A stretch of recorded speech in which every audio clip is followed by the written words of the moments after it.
ओ बाबा तेरी मुरली बड़ी है निराली, ओ बाबा तेरी मुरली बड़ी है निराली। ओम शांति। 23 दिसंबर 2024। बाबा के महावाक्य।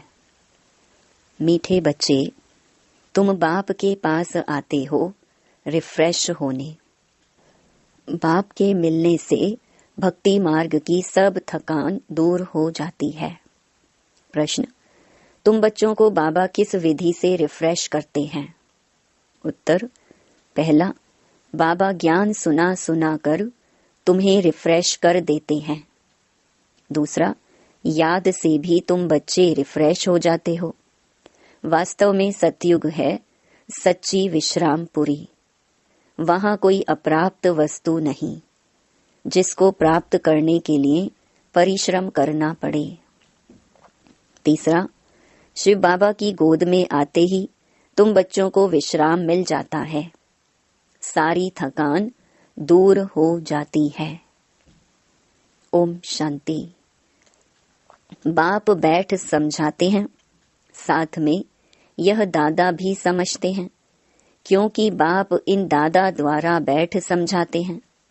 जैसे तुम समझते हो वैसे यह दादा भी समझते हैं। दादा को भगवान नहीं कहा जाता, यह है भगवानुवाच। बाप क्या समझाते हैं? देही अभिमानी भव, क्योंकि अपने को आत्मा समझने बिगर परमपिता परमात्मा को याद कर ना सके। इस समय तो सभी आत्माएं पतित हैं। पतित को ही मनुष्य कहा जाता है, पावन को देवता कहा जाता है। यह बहुत सहज समझने और समझाने की बातें हैं। मनुष्य ही पुकारते हैं, हे पतितों को पावन बनाने वाले आओ। देवी देवताएं ऐसे कभी नहीं कहेंगे। पतित पावन बाप पतितों के बुलावे पर आते हैं। आत्माओं को पावन बनाकर फिर नई पावन दुनिया भी स्थापन करते हैं। आत्मा ही बाप को पुकारती है, शरीर तो नहीं पुकारेगा। पारलौकिक बाप जो सदा पावन है, उसे ही सब याद करते हैं। यह है पुरानी दुनिया। बाप नई पावन दुनिया बनाते हैं। कई तो ऐसे भी हैं जो कहते हैं, हमको तो यहाँ ही अपार सुख है, धन माल बहुत है। वह समझते हैं हमारे लिए स्वर्ग यही है। वह तुम्हारी बात कैसे मानेंगे? कलयुगी दुनिया को स्वर्ग समझना यह भी बेसमझी है। कितनी जर्जरी भूत अवस्था हो गई है, तो भी मनुष्य कहते हैं हम तो स्वर्ग में बैठे हैं। बच्चे नहीं समझाते हैं तो बाप कहेंगे ना, तुम क्या पत्थर बुद्धि हो, दूसरे को नहीं समझा सकते हो। जब खुद पारस बुद्धि बने तब तो दूसरों को भी बनावे। पुरुषार्थ अच्छा करना चाहिए, इसमें लज्जा की बात नहीं। परंतु मनुष्यों की बुद्धि में आधा कल्प की जो उल्टी मतें भरी हुई हैं, वह कोई जल्दी भूलते नहीं। जब तक बाप को यथार्थ रीति नहीं पहचाना है, तब तक वह ताकत आ नहीं सकती। बाप कहते हैं, इन वेदों शास्त्रों आदि से मनुष्य कुछ भी सुधरते नहीं हैं। दिन प्रतिदिन और ही बिगड़ते आए हैं। सतो प्रधान से तमो प्रधान ही बने हैं। यह किसकी भी बुद्धि में नहीं है कि हम ही सतो प्रधान देवी देवता थे, कैसे नीचे गिरे हैं, किसको जरा भी पता नहीं है। और फिर 84 जन्म के बदले 84 लाख जन्म कह दिया है, तो फिर पता भी कैसे पड़े। बाप बिगर ज्ञान की रोशनी देने वाला कोई नहीं। सभी एक दो के पिछाड़ी दर दर धक्के खाते रहते हैं। नीचे गिरते गिरते पट पड़ गए हैं। सब ताकत खत्म हो गई है।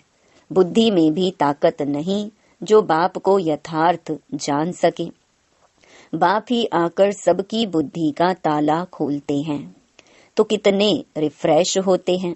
बाप के पास बच्चे रिफ्रेश होने आते हैं, घर में विश्राम मिलता है ना। बाप के मिलने से भक्ति मार्ग की सब थकान ही दूर हो जाती है। सतयुग को भी विश्रामपुरी कहा जाता है। वहाँ तुम्हें कितना विश्राम मिलता है। कोई अप्राप्त वस्तु नहीं जिसके लिए परिश्रम करना पड़े।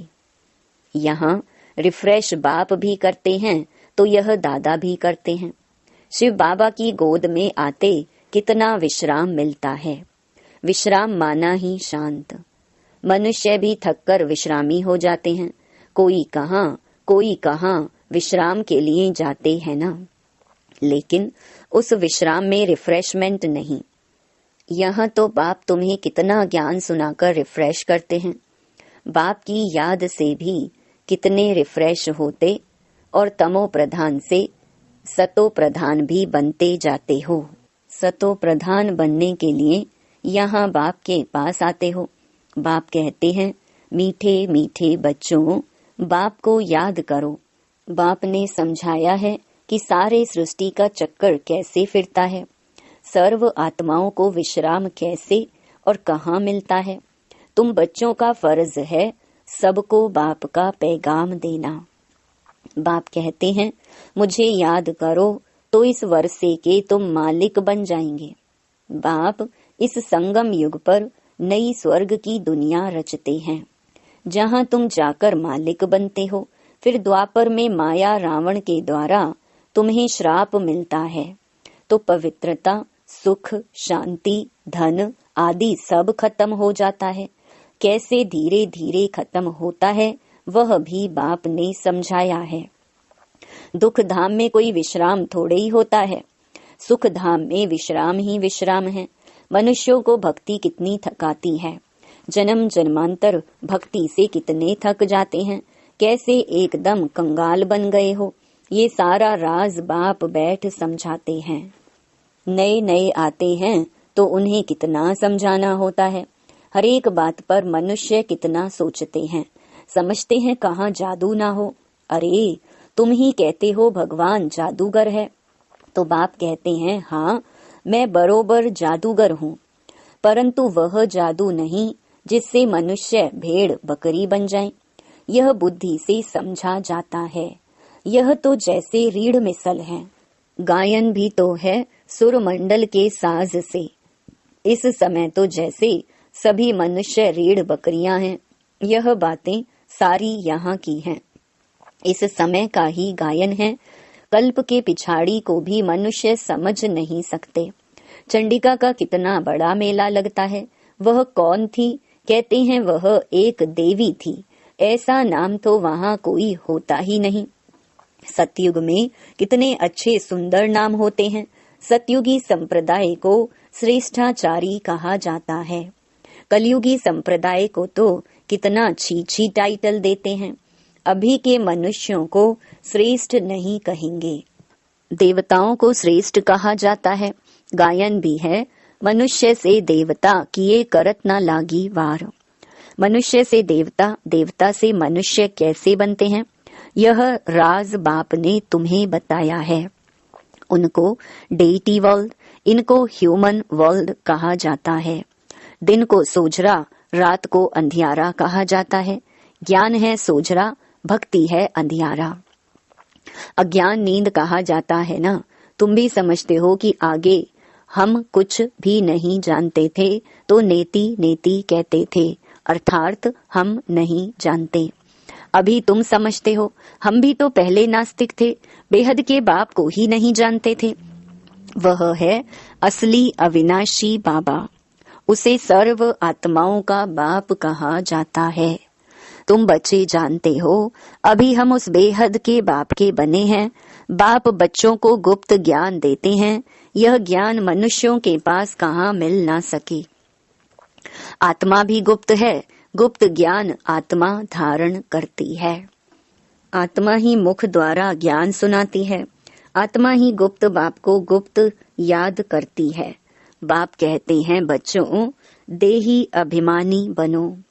देह अभिमान से आत्मा की ताकत खत्म होती है। आत्म अभिमानी बनने से आत्मा में ताकत जमा होती है। बाप कहते हैं ड्रामा के राज को अच्छी रीति समझकर चलना है। इस अविनाशी ड्रामा के राज को जो ठीक रीति जानते हैं वह सदा हर्षित रहते हैं। इस समय मनुष्य ऊपर जाने की कितनी कोशिश करते हैं। समझते हैं ऊपर में दुनिया है, शास्त्रों में सुन रखा है ऊपर में दुनिया है, तो वहां जाकर देखें। वहां दुनिया बसाने की कोशिश करते हैं। दुनिया तो बहुत बसाई है ना। भारत में सिर्फ एक ही आदि सनातन देवी देवता धर्म था और कोई खंड आदि नहीं था। फिर कितना बसाया है। तुम विचार करो, भारत के कितने थोड़े टुकड़े में देवताएं होते हैं। जमुना के किनारे पर ही परिस्तान था जहाँ यह लक्ष्मी नारायण राज्य करते थे। कितनी सुंदर शोभायमान सतो प्रधान दुनिया थी। नेचुरल ब्यूटी थी। आत्मा में ही सारा चमत्कार रहता है।